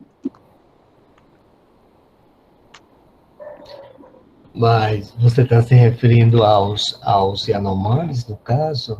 No caso, sim, sim. Não, mas como inspiração, né? Eu sei. Porque aí você leu A Queda do Céu, depois você lê Ideias para Adiar o Fim do Mundo, né? E você vê que são diferentes cosmovisões. Claro. E isso implica pensar, inclusive, essa prática ou punitivista e tal, dessa cosmovisão. É muito complexo mesmo. Porque qualquer pergunta que você tenha, você tem que levar em consideração a cosmovisão.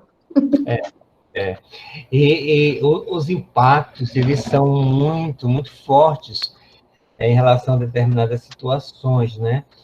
Então, eu estava recentemente em Manaus e a gente estava lá na Secretaria dos Direitos Humanos para ver essa questão do usuário. E na hora que a gente estava lá, tinha morrido uma criança, o Aral, né, que é a setinha da Venezuela que migrou para o Brasil, que já chegou em todos os estados. E estava um problema seríssimo, porque eles têm um ritual próprio de morte, né, que as assistentes sociais não queriam aceitar, porque era uma coisa, até então, para a nossa cultura, meia complicada, né?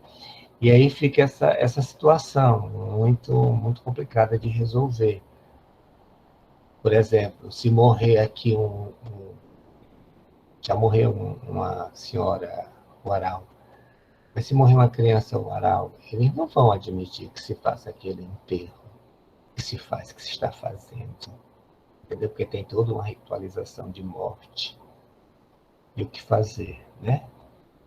E se fizer, eles entram num estado, por conta da cosmologia deles, eles entram num estado de tensão muito grande. Aqui já teve o caso de um Yanomami que morreu aqui no hospital e enterraram. E o Ministério Público mandou exumar e levar o corpo para a aldeia, porque eles não se conformaram. Eles não se conformaram. E o Ministério Público mandou que fizesse a exumação e levasse, porque tem toda uma ritualização. Entendeu? Então, é esse choque que é muito forte, né? Entendeu? Eu estava conversando com uma assistente social lá dos abrigos dos Uaral, e ela disse, professor, todos vão se contaminar, porque eles não entendem o que é protocolo. Né? Os protocolos, a gente fala em protocolo, vocês têm que ficar isolados, vocês não podem ir todos para o refeitório junto. E eles não. Eles dizem que, por conta dos xamãs, né, das ervas, eles estão resistentes a essas doenças. E aí, como é que fica, né? E aí elas ficam numa situação, e o que é que nós vamos fazer, né? Diante de uma situação dessa, né? Eles não aceitam esse cuidado do álcool, de usar máscara. Não. Faz parte da cultura deles isso. Para eles é um impacto muito grande. Né? Então, como você resolver isso?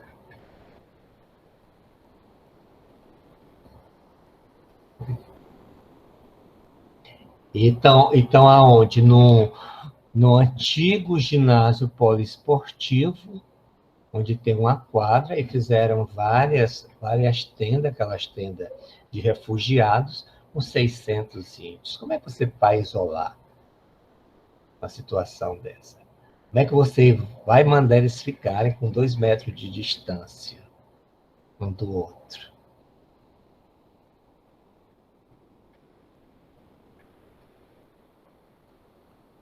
Por outro lado, você não pode nem comprar um Estado. O que é que o Estado pode fazer diante de uma situação dessa?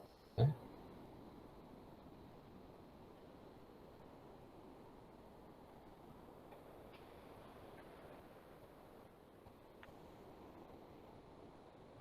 São muitas convocações mesmo. Desconforto, né? Intelectual.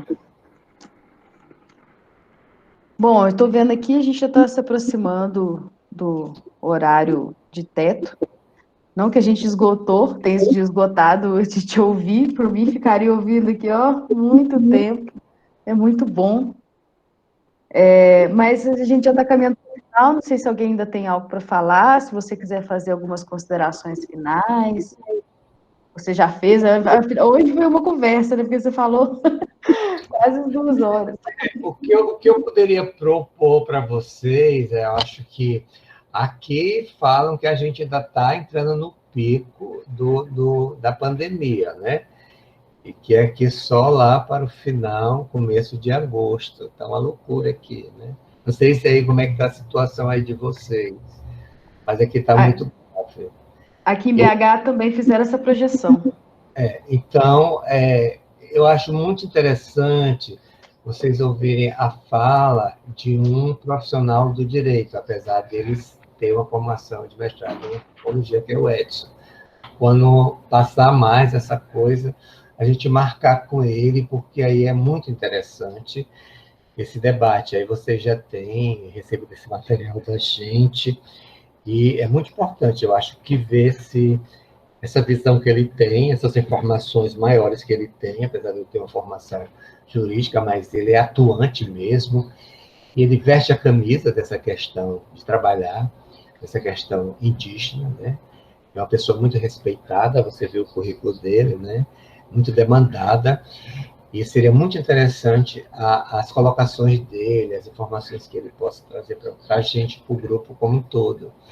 Né? Inclusive, essas informações que ele deve ter, atuais, dessa situação que hoje os presidiários daqui de Roraima estão enfrentando. Ele tem isso sim, porque aqui para nós, ele até se contaminou por conta disso, dessa atuação dele, junto dessas ações dele, nos abrigos, com os militares, na penitenciária, logo no início. Mas assim que saiu da quarentena, que normalizou, aí ele voltou de novo para a linha de frente. Então, ele está na linha de frente. Então, hoje ele está resolvendo isso, porque se não resolver isso essa semana, os próximos vão ter que ir de UTI para Manaus. Que ainda conseguirem chegar até Manaus, porque Manaus, o pico já desceu um pouco, já tem uma sobra de UTI e de respiradores. Aqui não tem mais.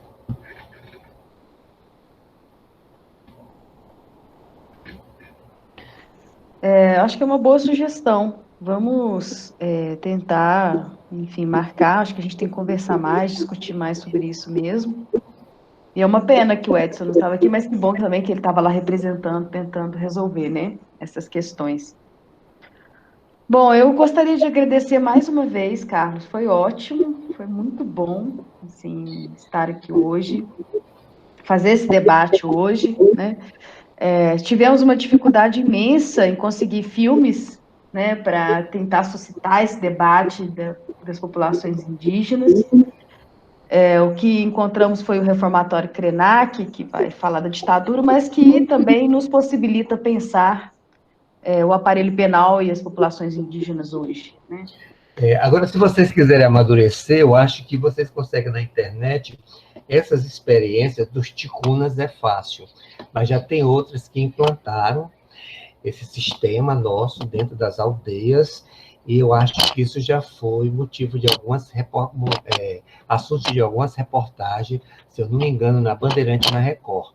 Eu cheguei a assistir, então deve ter aí, para vocês verem essa experiência que, para mim, não sei nem o que pensar disso, de pegar esse modelo que não deu certo, que a gente está aí, as consequências desse modelo, e trazer ele para dentro das aldeias, com todos os elementos que a gente tem aqui, da violência, da prisão, do fardamento, nesse sentido, entendeu? E até em aldeias que têm uma formação religiosa, a questão da repressão ao homossexualismo, também deles, eu já vi alguma coisa nesse sentido também, por conta dessa nova situação, né? Que eles estão trazendo para dentro.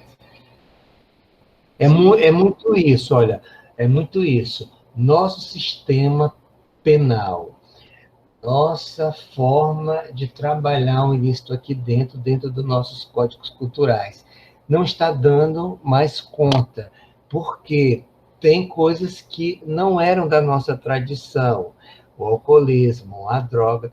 Então, vamos pegar o modelo deles e trazer para cá, para resolver os problemas que são novos, são conflitos novos, entendeu? Os problemas, as formas de resolver, é tudo nosso, né? É um negócio... Vamos resolver a Lei Maria da Penha igual a eles, vamos trazer para cá, entendeu? Eles estão transportando isso, que eles acham que é a solução. Eles acham que é a solução. E aí eles adotam de forma, assim, copiada e ipsilita. Eu me lembrei muito no filme do Reformatório, aquela marcha, aquele treinamento, aquele fardamento. Então, tudo isso eles têm. Se vocês entrarem procurar os ticuna, tem foto deles fazendo isso. Inclusive, adotaram penas que que não são, como é que se diz, que não estão no nosso ordenamento jurídico. Penas violentas que não estão no nosso ordenamento jurídico. Mais violenta do que está no nosso ordenamento jurídico, de punição. Uhum. Imagino que é. Né? Que não é admitido no nosso direito, no nosso Código Penal.